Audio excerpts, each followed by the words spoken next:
The Myrtles Plantation was originally built by General David Bradford in 1796 on 600 acres of land, and was originally named Laurel Grove.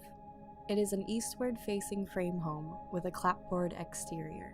It is in the Creole cottage style that many other Louisiana plantations built in the 19th century have.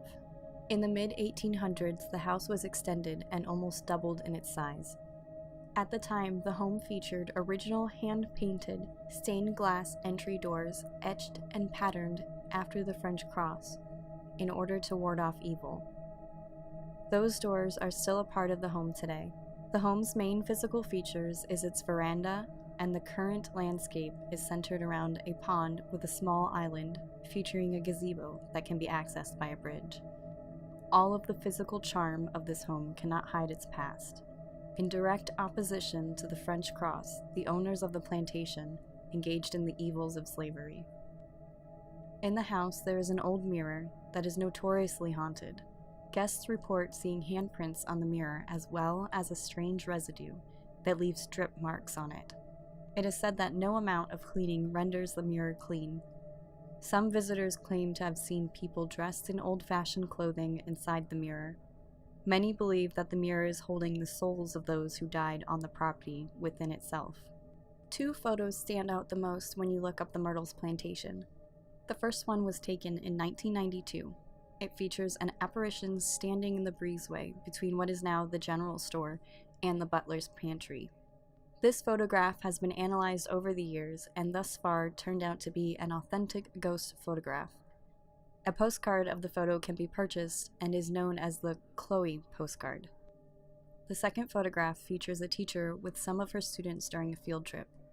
At the time, the group was in the courtyard and nothing unusual was reported. However, when they looked at the picture, they noticed something abnormal. Behind them, in the window of the house, was a ghostly image of a young girl dressed in antebellum clothing. No one claims to know who this child is, but I would like to throw in the possibility that it is Cornelia Gale Woodruff. William Winter was appointed as the plantation's lawyer and agent in 1865, and also married Sarah Sterling, the daughter of the plantation's owner at the time. William Winter was instructing a Sunday school lesson one day in 1871. While teaching in the gentleman's parlor, someone approached the house on horseback and called out for William Winter. When William went to the front porch to answer the call, he was shot. He immediately collapsed and died on the porch. Visitors claim that they are able to hear his final footsteps inside the house. If you're watching this video and you already know a bit about the Myrtles Plantation, then you're probably wondering why I haven't mentioned certain hauntings or murders yet. That is because the historical record doesn't support these stories, so let's start with the murders. Allegedly, during the Civil War, 3 Union soldiers were attempting to loot the plantation, but when they were caught in the act, they were gunned down. They died in the gentleman's parlor. Many years later, when the plantation was operating as an inn, a maid was cleaning the room when a blood stain in the shape of a person appeared on the floor. The spot remained, no matter how many times the maid tried to remove it. Allegedly, the stain stayed for a month. However, the stain never reappeared afterwards, and there are no records or evidence that Union soldiers ever died in the house. Another alleged murder was that of a caretaker. The caretaker was supposedly killed during a robbery of the home. This incident was supposed to have happened in 1927. There is no record of this, and given that it allegedly happened in 1927, it would have been widely reported. It is rumored that a total of 10 murders had taken place on the Myrtles Plantation, but in reality only one murder took place on this plantation, and that would be the murder of the aforementioned William Winter. The most famous ghost of the Myrtles Plantation would be a young slave woman named Chloe. You can find a couple of different retellings of her story through TV shows, in articles from places you think would do some research, National Geographic, and especially here on YouTube. The stories about her are told as if they are fact. They're not.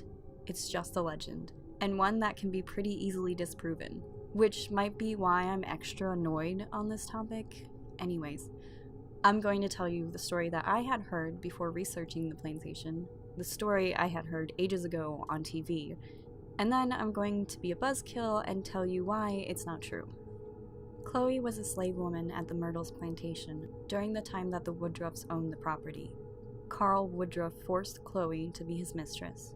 Terrified that she could be caught at any moment by Woodruff's wife, Chloe began eavesdropping on the Woodruffs' conversations that were held behind closed doors.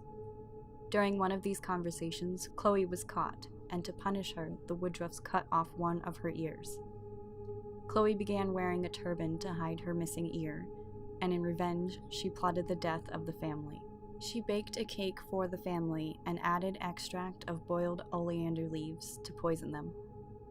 Sarah Woodruff and her 2 daughters ate the cake and all later died. The other slaves of the Myrtles Plantation found out and hung her from a tree to avoid retribution from the Woodruffs. Other versions of the Chloe story involve her listening to Woodruff's business dealings and getting her ear cut off, and in revenge poisons the family, or she was afraid of losing her position in the house and poisoned the family to nurse them back to health, to affirm her position, but that plan went haywire, and the list of different stories goes on. If you look into the story, you'll quickly find that Sarah Woodruff and the 2 of the 3 children who died on the plantation died of yellow fever, and not even in the same year. Sarah died in June of 1823, her daughter Cornelia Gale died in July of 1824, and her son, yes that's right, not her other daughter, but her son, James, died in August of 1824. The living child, aka the other daughter that was allegedly poisoned, Mary Octavia, lived to adulthood, married, and even had her own children. There is also nothing in the record showing that the Woodruffs owned a slave woman named Chloe, let alone the hanging of one slave by other slaves on the plantation. So how did this story get started?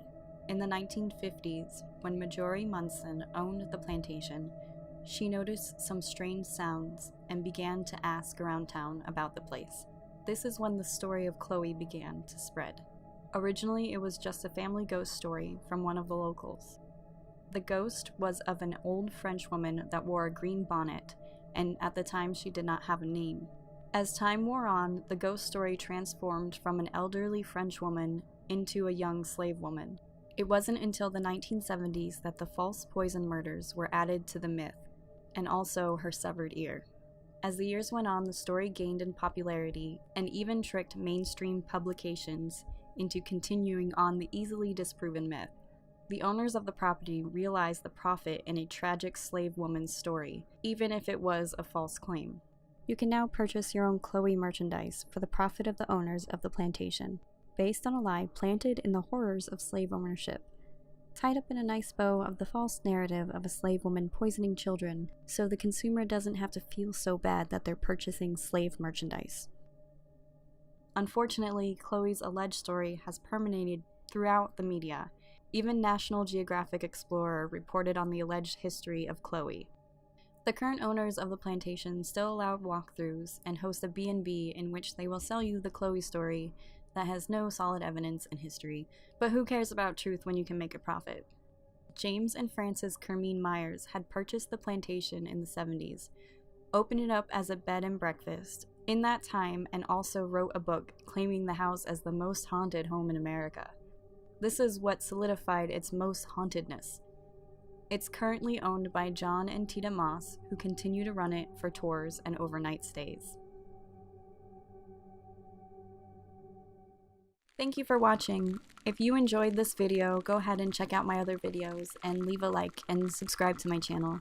Also, if you want to be updated on my newest uploads, you can hit the bell.